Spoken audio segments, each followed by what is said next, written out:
ভারতের ইউপিতে পিলিভিত জেলায় হঠাৎ একটা ঘটনা ঘটে যায় এবং এই ঘটনাকে কেন্দ্র করে বোঝা যায় শুধু মুভি আর সিরিয়ালেই হিরো দেখা যায় না, কিছু কিছু হিরো রিয়েল লাইফেও থাকে। একটা ছেলে ব্রিজের ওপর থেকে গাড়ি নিয়ে যাচ্ছিল, হঠাৎ গাড়ির সামনে একটা বাচ্চা ছেলে চলে আসে এবং বাচ্চা ছেলেটাকে বাঁচাতে গিয়ে ছেলেটা ব্রিজ থেকে গাড়ি নিয়ে নদীর ওপরে পড়ে যায় এবং গাড়ির দরজাগুলো লক থাকার কারণে ছেলেটা অনেক চেষ্টা করে গাড়ি থেকে বাইরে বেরিয়ে আসার, কিন্তু কিছুতেই বাইরে আসতে পারে না এবং গাড়িটা আস্তে আস্তে ডুবতে থাকে। এবার একটা কথা আপনারা ভেবে দেখুন, ওই যে কথায় আছে না, ওপরওয়ালা যদি কারোকে বাঁচিয়ে রাখে তাকে হাজার চেষ্টা করলেও কোনোদিন মারা যায় না।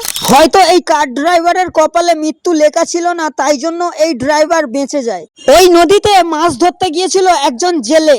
ওই জেলে মাছ ধরা বাদ দিয়ে দেখতে পায় একটা গাড়ি আস্তে আস্তে ডুবে যাচ্ছে। দ্রুত তার নৌকা নিয়ে চলে আসে ওই ডুবতে থাকা গাড়ির কাছে। বেচারা এই জেলে অনেকক্ষণ কষ্ট করে এবং অনেকক্ষণ চেষ্টা করে ওই গাড়ির ড্রাইভারকে বাইরে নিয়ে আসার, এমনকি যে নৌকাটা নিয়ে গেছিল বাঁচাবার জন্য ওই নৌকাটাও ডুবে যায়। গাড়ির ড্রাইভার অনেক জোরে জোরে চেঁচায় বাঁচাও বাঁচাও বলে, কিন্তু কোনো উপায় ছিল না।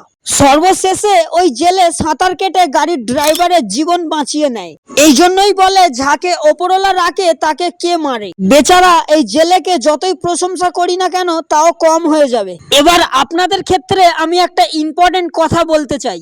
এখানে যে ছেলেটা কার নিয়ে ডুবে যাচ্ছিল ওই ছেলেটার নাম ছিল দীনেশ কুশওয়া এবং কার ড্রাইভারকে যে মাঝিটা বাঁচিয়ে নিয়েছিল ওই মাঝিটার নাম হলো মোহাম্মদ ফয়সাল। একটা মুসলিম ছেলে হয়ে এত সুন্দর কাজ করে দেখিয়ে দিয়েছে, এখন সেটা কেউ দেখতে পাবে না। কারণটা হলো সে মুসলিম। যদি এই মুসলিম ছেলেটা কোনো একটা খারাপ কাজ করতো তাহলে সারা ওয়ার্ল্ডে এই ব্যাপারটাকে নিয়ে জল্পনা কল্পনা ছড়িয়ে পড়তো।